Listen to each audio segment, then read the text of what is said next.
अच्छा, एक और पॉइंट जो आज रेज हुआ है अदालत में वो था कि जी 25 तारीख को उन्होंने कहा कि जी पिछली समाअत में अदालत ने कहा कि सिवाय जो सिंध हाउस वाला मामला हुआ है उसके अलावा ऐसा क्या हुआ है कि हम कहें कि जी जो इस्लामाबाद है ये मतलब जलसा जुलूस ना होने दिया जो ओवरऑल। तो उसके बाद उन्होंने कहा कि जी 25 तारीख को ये बुला लिया गया है इजलास और इसको आगे ना जाने दिया जाए, वो आगे लेट करना चाहते हैं, फौरी तौर पर इस पर वोटिंग करवाई जाए। तो इस पर भी सुप्रीम कोर्ट कह रही थी कि इन मामलात में हम नहीं आ सकते या नहीं आना चाहिए, हमने तो आइन और कानून के मुताबिक चलना है। तो वो 25 तारीख को बुलाना, उस पर वो कह रहे थे जी हाई ट्रीजन लगाया जाए, आर्टिकल 6 लगाया जाए, मुझे एक बात बनती नजर नहीं आ रही। 254 आर्टिकल 254 पढ़ लें आप आइन का, बड़ा क्लियर है कि अगर आइन में किसी चीज की डेट या लिमिट रखी गई है और वो काम उस डेट या लिमिट में नहीं होता तो इसका मतलब ये नहीं है कि वो इनवैलिड हो जाएगा। आर्टिकल 254 अभी निकाल के पढ़ लें, वो बड़ा क्लियर है कि अगर एक मुद्दत रखी गई कि ये कहा गया कि 7 दिन के अंदर आपने 14 दिन के अंदर इजलास बुलाना है और वो आप नहीं बुला पाते किस वजह से, इसका मतलब ये नहीं कि वो चीज़ इनवैलिड हो गई और ये कि आप पे आर्टिकल 6 लगा दिया जाए। सही, उस पर आप डेट एक्सटेंड कर सकते हैं। ये आर्टिकल 254 कह रहा है, तो वो तो बड़ा क्लियर है। अब जब वो कह रहा है तो स्पीकर कहेगा कि ना वहाँ पे OIC की मीटिंग थी, असेंबली जो है उसकी रेनोवेशन हो रही थी, मैंने आगे कर दी और उसमें चूँकि आइन उसको इजाज़त देता है उसने आइन के मुताबिक किया। अच्छा, एक और सवाल गुलाम मुर्तज़ा साहब, अब जो हुकूमत ले गई है इंटरप्रिटेशन के लिए उसमें एक बुनियादी सवाल जो समझ आ रहा है वो ये है कि जी अगर कोई शख्स नाअहल होता है, जो कि लिखा हुआ है आईनी प्रोविजन है कि वो नाअहल होगा अगर फ्लोर क्रॉसिंग करता है, तो वो तो अब सामने आ गए हैं फ्लोर क्रॉसिंग करने के लिए, वो तो कह रहे हैं कि हमने करना है, इसका मतलब उनको पता है कि उसके बाद हम नाअहल हो सकते हैं। अब सवाल ये पूछा जा रहा है कि वो नाअहली ताहयात होगी, कितने अरसे के लिए होगी, उसके वोट का क्या होगा।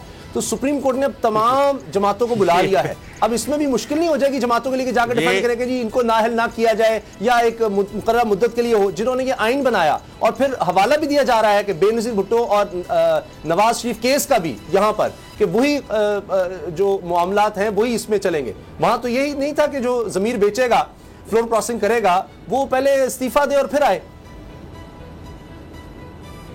वो एक शेर है ना, खुद अपने दाम में से याद आ गया, ये खुद ही रेफरेंस दायर करके आप देखेंगे बहुत सारे नुकात के ऊपर खुद पछताएंगे कि ये हम क्या कर बैठे हैं। सबसे पहला इनका मसला तो ये था कि क्या एक रुकने कौमी असम्बली वो इनके खिलाफ वोट, अपनी जमात के खिलाफ वोट डाल सकता है या नहीं डाल सकता। जब सुप्रीम कोर्ट ऑफ पाकिस्तान ने आज ये बात कह दी है कि वोट डालने से कोई किसी को नहीं रोक सकता, और अटॉर्नी जनरल पाकिस्तान ने भी कहा है कि बेशक हमारे लोग वोट हमारे खिलाफ डालना चाहें तो हम उनको फैसिलिटेट करेंगे, हम उनको वोट डलवाएंगे जी। असल काम इनका तो काम वहां से अगर वो वोट डल गए इनका काम तो हो गया खत्म। उसके बाद आती है स्पीकर साहब की बारी कि वो चीजें, और उसके बाद सदारती रेफरेंस के सदारती रेफरेंस में आप क्या चीजें इंटेंशंस होती हैं किसी भी दरख्वास्त गुजार की, और जो भी रेमेडी तलब करता है उसके जो इंटेंशंस होती हैं कोर्ट ऑफ लॉ उसको देखती है। यहाँ इंटेंशन सिर्फ ये थी कि इनको किसी तरह से रोक दिया जाए, हुक्म इम्तनाई मिल जाए कि ये लोग वोट ही नहीं डाल सकते। वो तो आज मामला इनका क्लियर हो गया। अगर ये मामला क्लियर हो गया, दूसरी बात, अगर ये बाद में नाअहल हो जाते हैं, कतई नज़र इसके कि ये 6 महीने के लिए हों या 6 साल के लिए हों या ताहियात हों, अगर ये फौरी तौर पे नाअहल कर दें तो अल्टीमेटली फिर भी इनके वोट और 15-16 कम हो गए। ठीक, जितने लोगों ने भी वोट डालेंगे वो तो पीटीआई के कम होंगे। वोट तो कम हो ज्यादा हो, अगर आप देखें क्या उससे फर्क पड़ेगा। हुकूमत के ऊपर अदम एतमाद तो हो चुका। अदम एतमाद क्या होता है? अदम एतमाद ये होता है कि वोट गिनती करें। अदम एतमाद आपके घर से आपके 15 बंदे खड़े होकर कह दिया आप सरबराह नहीं है। आईनी और कानूनी तौर पे यही होता है ना कि उन्होंने ऐलान कर दिया हम आपके साथ नहीं है, आईनी तौर पर खत्म हो गई बात। अब आप जितने भी बहाने बना लें, आप जितने बहाने बनाना चाहें आप बनाते जाएं, आप इसके आगे मुल्क की मुशत खराब होगी, सियासी अमन अमान खराब होगा। मेरी गुजारिश सुन लें, अगर उनकी जमात के कोई 10-20 लोग भी उठ के और 50 लोग कह दें जी हमें इत्मीनान नहीं है तो सर आइन के मुताबिक चल रहा है सर, वो अदम इत्मीनान का वोट होगा तो उसके बाद जा सकता। आप तो अपनी मोहब्बत जो है वो जितनी मर्जी आप करते जाएं, लेकिन अखलाकी तौर पे अगर अखलाकी तौर पे आगे 15 लोग टीवी पे आईनी तौर पर खड़े कहते हैं कि हम कानून के तहत चलता है, हमारी तरफ से फारग है। आप एक जिम्मेदार बड़े साफी सर, ऐसे तो नहीं हो सकता ना कोई शख्स कहे जी मेरे पास 200 बंदे आ गए, अब मैं वज़ीर आज़म हूं, जब तक सर वोट नहीं डलेगा आइन में वो वज़ीर आज़म कैसे बन सकता है? 24 तारीख तक देखें, मैं बताऊं आपको 24-25 तारीख तक टाइम है कि ये रिजाइन कर दें और इज्जत बचाएं अपनी भी, अदारों की। सर वो आपकी राय सर आंखों पर, तो उसके बाद मैं आइन की बात कर रहा हूं, आपने खुद फरमाया राय नहीं है।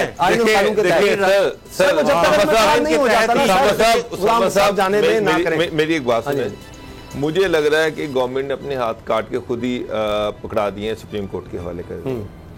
मसला ये है कि अब बात चली गई 24 तारीख को, 24 या 25 को या 26 को, इन 3-4 दिनों में सुप्रीम कोर्ट जो है हेयरिंग करके उस पर फुल बेंच जो है वो अपना जवाब बता देगा, जो भी जवाब होगा। लेकिन मसला ये है कि वो जो स्पीकर की डिस्क्रिप्शन ये कह रहे थे, ये जो स्पीकर की रूलिंग की बात कर रहे थे कि स्पीकर अगर पार्टी हेड जो है उसको नोटिस करता है, जो फाचो जी कह रहे हैं कि जी नोटिस कर दिए हैं, और उसके बाद पार्टी हेड जो है उसका डिक्लेरेशन दे देता है कि ना ये पार्टी इन्होंने फ्लोर क्रॉसिंग की है, ये पार्टी के मेंबर नहीं रहे, तो ये चाह रहे थे कि स्पीकर उस पर रूलिंग दे दे कि जनाब चूंकि आपके खिलाफ डिक्लेरेशन पार्टी हेड का आ चुका है, लिहाजा मैं आपका वोट काउंट नहीं करूंगा, और चूंकि आपका वोट काउंट नहीं होगा और आपका मजीद फैसला करने के लिए मैं आपका जो है ना वो डिक्लेरेशन वो भेज रहा हूँ इलेक्शन कमीशन में। ये या तो ये फिर चुप करके बैठे रहते, उस दिन स्पीकर ये कर देता। तो अब ये चलेगा सुप्रीम कोर्ट इसकी तशरीह के लिए, सर, और अब वोट का होता है, अब उसकी होनी है बाइंडिंग के इनफरादी वोट की हैसियत नहीं है। ये सर जज साहब ने मार्क्स दिया आर्टिकल 95 के तहत, वो कह रहे हैं जमात में शमूलियत के बाद इज्तिमाई हक तसव्वुर किया जाता है, ये वो बात कही जा रही है। फिर जो 25 स्पीकर साहब की बात कर रहे हैं, किसी को वोट डालने का हक है, एक सिंपल सवाल है, अगर किसी को वोट डालने का हक है तो उसका वोट भी काउंट होगा। ये मुसलमान असूल है। ये तो सर अगर किसी को वोट डालने का हक है उसका वोट भी काउंट होगा।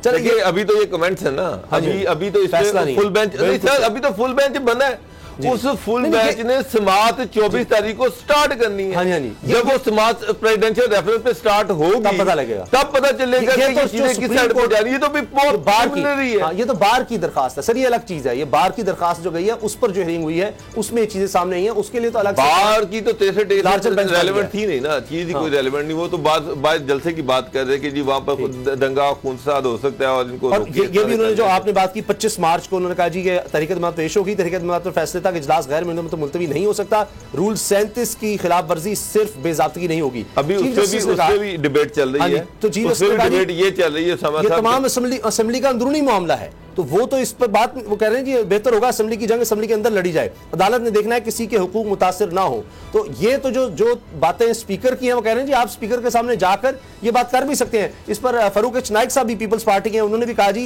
इजलास तलब करने का नोटिस अदालत में पेश किया और कहा कि स्पीकर ने आइन की खिलाफ वर्जी करके आइन शिकनी की है। तो वो तो ये बात करें, लेकिन सुप्रीम कोर्ट इस हवाले से नहीं अभी कोई बात करना चाह रही है। वो लगता है कि जो उनके पास दरखास्त आई है कि जी ये दंगा फसाद हो सकता है, ये ऐसा ना हो, उसको भी यकीनी बनाना चाह रहे हैं कि ऐसा कुछ साहब। ये जो गवर्नमेंट टाइम बाय कर रही थी ना, बेसिक ऑब्जेक्टिव ये था कि हम किसी तरीके से जो इत्तेहादी हैं इनको मना लें, हम किसी तरीके से ये जो MPAs ये हमारे जो MNAs हैं इनको राजी कर लें, किसी तरीके से इनको मना लें, इनसे बातचीत कर लें। लेकिन मैं दाद दूंगा, यकीन जाने मेरा दिल खुश हो गया कि खान साहब आपके पास हीरे हैं, हीरे, अच्छा जवाहरात हैं, ये पाकिस्तान का एसेट है जो आपके पास मिनिस्टर है। अल्लाह के फजल से इनके होते हुए आपको किसी दुश्मन की जरूरत नहीं है। अच्छा, इन्होंने गालियां दे के ना जो मैंने आना भी चाहता था उसको भी दुड़ा दी है, इत्तेहादियों को इन्होंने दुड़ा दिया। आप इनकी स्टेटमेंट तो सुने, शेख रशीद की स्टेटमेंट सुन लें, फवाद चौधरी सुन लें, शहबाज गिल सुन लें, इनकी लैंग्वेज सुन लें, इनकी जुबान सुन लें। जिस बेचारा अब तो इनसे मिलना कोई नहीं चाहता, इनके मत्थे कोई नहीं लगना चाहता, हालात तो ये हो गए हैं। तो जो किस चीज के लिए टाइम बाय कर रहे हैं, इनमें कोई सेन आदमी नहीं है, कोई ऐसा बंदा ही नहीं है जो कोई ब्रिज बन सके, कोई पुल बन सके। ये तरीन ग्रुप को ये गालियां दे रहे हैं, इंडिपेंडेंट ग्रुप को ये गालियां दे रहे हैं। शहबाज गिल की उस प्रोग्राम में जो है उसमें वो उसकी जुबान तो देखिए वो क्या इस्तेमाल कर रहा है। इनके होते हुए कोई बंदा इमरान खान साहब से आके मिलेगा? सब्सक्राइब करें और बेल दबाएं ताकि कोई खबर रह न जाए।